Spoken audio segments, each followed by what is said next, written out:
Welcome to Bola Tech. In this video, we are going to be learning how to use the arch command to add pattern, solid fill, gradients, and also we are going to be learning how to edit arches. Okay, we are going to learn how to edit arches, and also we are going to be learning how to use the associative and non-associative arch and all other functions in the arch command. Okay, so in order to use the arch command, let's start with this. We are going to come right here to the draw panel. Okay, and we are going to see arch here. Okay, we are going to click on that. Now, there are three different types of arch which we can do here. We have the solid, the gradient, and the pattern. Okay, and we are going to be touching the three of them. So we are going to be starting with the pattern first. Okay, so in order to do the pattern arch, I'm going to be drawing my arch right on this rectangle. Let's take, for instance, I want to use the brick. Okay, I'm going to come right here to brick. Okay, and then I'm going to use the select option, and then now it is telling me what select an object. Okay, I'm just going to come here and select this particular one, and as you can see right here, this is it. The brick has been selected in this particular place. Now, there are things we can still do to this. Let's take, for instance, we want to change the color. Okay, we can easily come here and change the color to anything we want. Okay, as you can see, the color is changing. That's changed to yellow, and we can turn it back to the white, which is by layer. And also, we can also decide to what, to change the background. Okay, this is the background, is in yellow, is in red like this. We can leave it, we can decide to leave it as red background. Okay, and now we can decide to change the arch transparency. We can change the transparency. As you can see, the transparency is what is actually becoming less transparent, is becoming transparent, and now is actually becoming more visible. Okay, we can decide to change the angle of the brick. Let's say I want to make it 45 degree. I'll just click on enter, and as you can see, the angle, it has already changed, but I'll leave it at 0 degree, which is better for me. And at this place, this is the boldness of the arch. If I make it 20, as you can see, it made it more visible. Okay, and you can leave it as 10, whichever one is much more better for you. Okay, now that's for the pattern arch. We have already talked about using the select. I'm going to be talking about how we can use the pick point also, and how the pick point works. Okay, so now let's go back to our arch command and let's look at how we can use the solid. Okay, so this is actually the solid. Now we are going to be using this same select. Okay, we're going to use select. Now I want to use the solid on this circle right here. Let's say I want to make this circle color, let's say color yellow. Okay, I'm going to come right here to my solid, and then I'm going to select this object like this. And as you can see, I've selected the object already. The arch is already on the object. Now I can just come right here and click on what, and click on yellow. Since this is a solid, okay, you can also likewise increase or reduce the transparency, whichever one you want to do to this. Okay, so now let's look at the way this pick point actually work. Let's take, for instance, now I want to use this ANSI 131. Okay, let me exit that. Now let's take, for instance, I want to use this ANSI 131 right here, arch on this particular block. Don't forget, when we are doing this, we just selected the object and then the arch appeared on all of them. Let's take, for instance, and I select a pattern of ANSI 131. All right, now I've selected the pattern already. I want to put it here. If I select this object, as you can see, the arch did not create inside. Why? Is because this is not actually a polyline. These are different entities. Okay, so what we are going to do in this case is to come to our arch command. Now we are going to select our ANSI 131. Okay, let me change this thing to layer and none, and then we are going to use the pick point option. Now when we click on the pick point, all we just need to do is to what, pick this internal point. And as you can see, the arch has already formed in this internal point.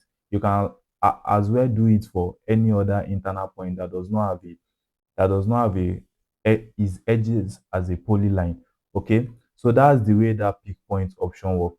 And also we are going to be looking at how the gradient, okay, how the gradient option actually works. So in order to do that, let us come back to our arch command right here. Okay, to save any arch that you have done, you can just click on close arch creation, or you can click on the escape key, and the thing is going to save automatically.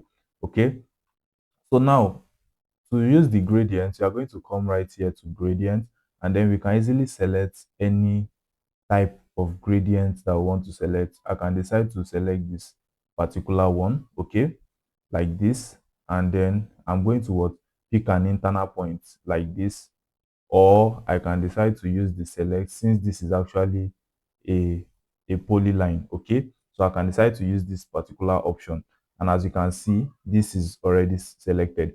Okay, you can do it for the circle also. So now gradient under the gradient, we have arch transparency also. We have the angle. We can change the angle. As you can see, the angle is changing. Okay, I'll just leave it at 0. And also, if you want this yellow to be at the center, you just keep this checked. But if you want it to be maybe at the edges, you can uncheck it, something like this. As you can see, it is actually changing. So those are the ways in which you can use the solid pattern and the gradient option. Okay, so in AutoCAD. So now let's move to this associative, okay, the associative and non-associative. What actually happens when we use associative and when we do not select associative? Okay, I'm going to be explaining that right now. Okay, so let's close this one first. Okay, in order to use the associative and non-associative, I'm going to come right here to my arch command. We are going to be using these two boxes. I'm going to be using the pick point option, okay, and then I'm going to tick this box, which is associative, and then I'm going to select this particular place. Okay, now I've already selected this as associative. Okay, let's say I close arch creation. Okay, associative is actually selected. Let's take, for instance, I want to make an editing on this particular arch in the middle, and I bring this thing down. As you can see, the arches are actually following the edits that I actually like. The shape are actually changed in the middle. The arches are actually what, are actually following it. That is because it is associative. But take, for instance, when I do it and I turn off this associative and I come right here, pick points, and I select this point and I say close arch creation. The moment I move this particular box away from here, as you can see, the arch is going to remain in that same spot which it is before. So that is the difference between associative and non-associative. This is actually when you do not select the associative, but this is when you select the associative. So those are the major difference in selecting associative and non-associative. Okay, so let's go back to our hash command. In our hash command, we have, but I will always advise that you turn it on. Okay, it's actually very much better to turn it on in most cases. Okay, so in our hash command also, we have a drop down here, like an option which says there is an option of outer island detection, send behind boundary. I'm going to be explaining how these two actually work. So let's come down here. Okay, so now let me start with the outer island detection. Let's take, for instance, let me draw an hash right here.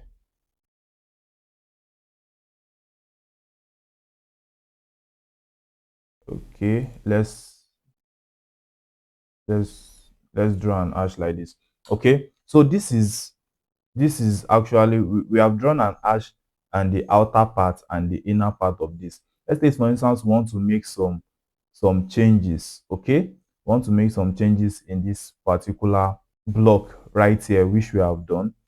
All we need to do is to select this. Okay, all we need to do is to select this, and then we are going to see this particular option down here which says outer island detection. You can decide to do it as a normal island detection, or we can decide to ignore detection. This is it right here, outer island detection. The outer part is actually shaded, as you can see. Now if you select the normal island detection, the inside will also be shaded. Okay, the first one, the outer part was only shaded. Now the normal one is the normal one we did, and then ignore island detection, that is every single thing will be shaded right here. So that's the way it actually, okay, it actually works. So I'm going to turn it to the normal one which we did. Okay, so we have another option, which is the behind boundary option. Okay, so in order to use that particular option, let's select this particular one, and then we are going to come right here. Okay, now we have options like do not change, send to the back, and all. Like if we decide to send this to the back, we are going to have something like this. As you can see, this particular line is already showing this arch that we have done. We have actually sent it to the back, and also we can what decide to bring it back to the front. As you can see, this line, which is from this square or rectangle, is no longer showing again. Okay, and also we can decide to send behind the boundary, and we can also decide to we can decide to bring in front of the boundary. So let's just click on do not change, which is the default. So that's actually a way in which you can actually use those options right there. Okay, so let's take for instance, you have already drawn your arch and you want to make some editing in your arch. Actually, three methods we can use. I'm going to be explaining those three methods. Number one method we can use is actually to click on the arch itself. Okay, and then you are going to see a lot of options right here to edit the arch. I've already spoken about these ones before. You can actually see the select, remove, recreate right here. Okay, that's the number one option in which you can use. Number two option is to select the arch, then right click on your mouse and then come to properties. And when you come to properties, you are going to see right here. Okay, you're going to see right here a lot of ways you can decide to to change the pattern. Okay, just come here and you can decide to change it to anything you want. Just click on OK, and as you can see, it has changed. You can do a lot of things right in this particular place. You can change the color and you can do whatever you want in this particular place. So that's actually the second method in which you can actually edit your arch. And the third method which you can use to edit your arch is to come right here to the modify panel, and you're going to come right here and you're going to see editing of arch beside edit array, and you're going to click on it. Okay, then you are going to select the arch object which you want to edit. And as you can see, you have a lot of options right here to to edit your arch. You can decide to change the color, you can decide to change the type, you can decide to change the scale, the angle, and a whole lot of things which you can do. You can decide to turn it off from associative and turn it on back. Is always very, very easy. And then once you are done with doing that, you can just click on OK. And that's how you can easily select your arch and edit it in AutoCAD. Okay, in our next video, we are going to be talking about how we can create layers, how we can assign layers, and some other different options that are attached to the layer panel. Okay, we are going to be looking at all these options which are right here, how we can do it in our next video. So consider subscribing and also hit the like button to promote this video to more people. Thank you for watching. I'm going to see you in the next. Peace.